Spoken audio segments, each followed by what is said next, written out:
शब्द जो भय मिश्रित कौतूहल उत्पन्न करता है और जो वाम मार्गी साधनाओं में रुचि रखने वालों में रोमांच उत्पन्न करता है। सच तो यह है कि जहां अघोर एक ओर सामाजिक रूप से निंदनीय कार्यों को अपनी साधना पद्धति बनाने के लिए जाना जाता है, वहीं अघोर का दूसरा पहलू भी है। अघोर का अर्थ ही है जो घोर नहीं है। दरअसल अघोर पंथ का यह मानना है कि अच्छाई और बुराई दोनों ही ईश्वर प्रदत्त हैं। इसलिए अघोरी अपनी साधना पद्धति में उन चीज़ों का भी आहार करते हैं जो स्वाभाविक रूप से घृणित प्रतीत होती हैं। मगर इस तरह के अस्वाभाविक लगने वाले कार्य अघोरी तब तक करते हैं जब तक कि उनकी मानसिक स्थिति ऐसी ना हो जाए जिसमें वे अच्छाई और तथाकथित बुराई दोनों के प्रति समदृष्टि ना प्राप्त कर लें और हर चीज को ईश्वरीय कृति ना मानने लगे। नमस्कार दोस्तों, मेरा नाम है रवि। एक बार फिर से स्वागत है आपका हमारे चैनल आयाम में। सिद्धों की परंपरा में आज हम बात करेंगे अघोरी संत वामक सेपा की, जिन्हें लोग पागल संत भी कहते थे।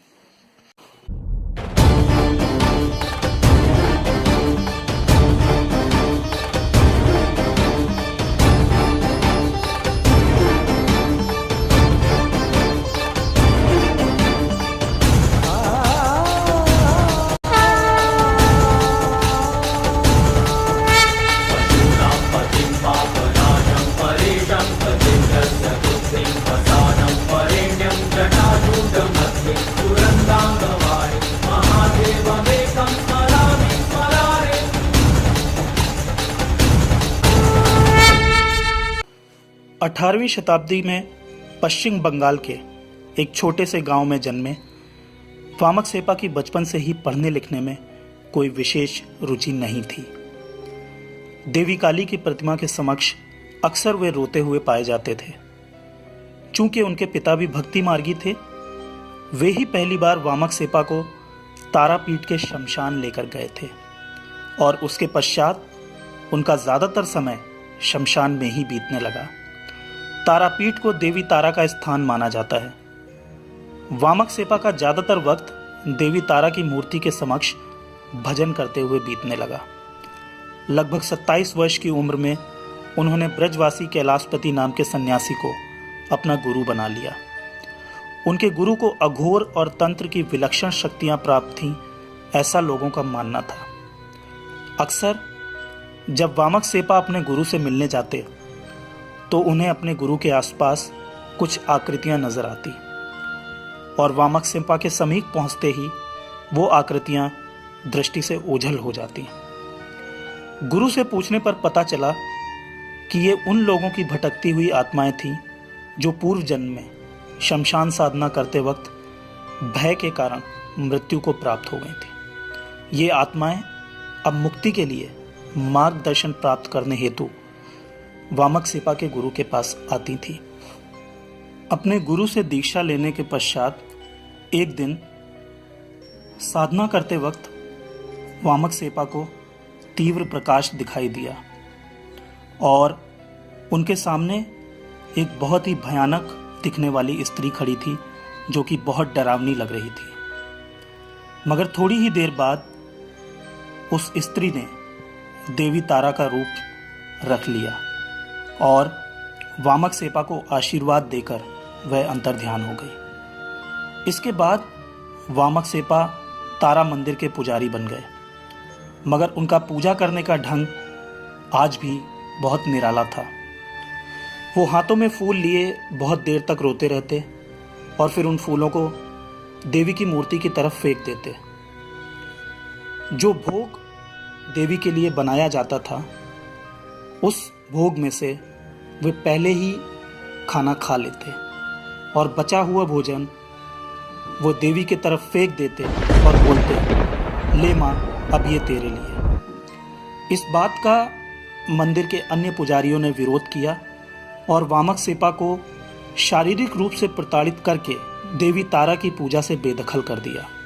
इस घटना के 4 दिन पश्चात जिस राजा ने तारापीठ का मंदिर बनवाया था, उसकी रानी को एक स्वप्न आया और उसने स्वप्न में देखा कि देवी तारा मंदिर छोड़कर जा रही हैं और उनके पीछे गिद्ध और सियार जा रहे हैं।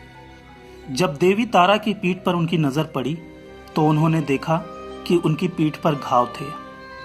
स्वप्न में यह दृश्य देखकर रानी घबरा गई और स्वप्नावस्था में ही उन्होंने देवी से प्रार्थना करके पूछा कि माँ, तू मुझे यह भयावह दृश्य क्यों दिखा रही है?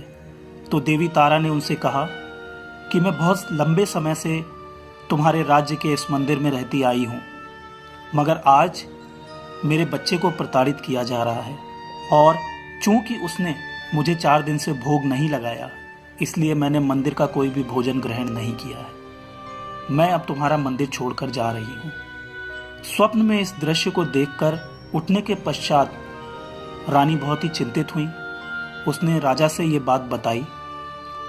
तत्पश्चात अगले ही दिन से वामक सेपा को वापस पुजारी के रूप में रख लिया गया।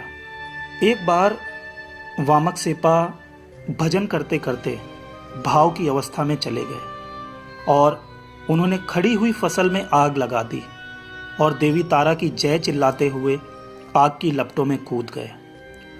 लोगों को लगा कि वो आग के बीच में जलकर मर गए होंगे, मगर अगले दिन वे अपने गुरु के पास बैठे पाए गए। अपनी मां की मृत्यु के पश्चात उन्होंने शमशान में महाभोज करवाया था और चूंकि ये बारिश का महीना था, मौसम बहुत खराब था, वामक सेपा ने लोगों को एक पंक्ति में बैठाया और अपने हाथ में जो मानव हड्डी उन्होंने ली हुई थी, उसके माध्यम से सभी लोगों के आसपास एक गोला खींचा और उसे अभिमंत्रित कर दिया।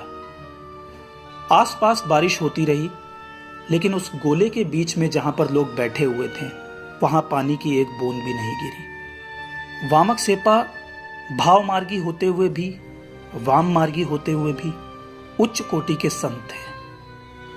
अपनी मृत्यु से थोड़ा समय पहले उन्होंने खुद को सांसारिकता से अलग कर दिया और अपना ज्यादातर समय ध्यान और समाधि में बिताने लगे। अपने अंतिम दिनों में वे सिर्फ देवी तारा या फिर मृत्यु के विषय में बात करते थे।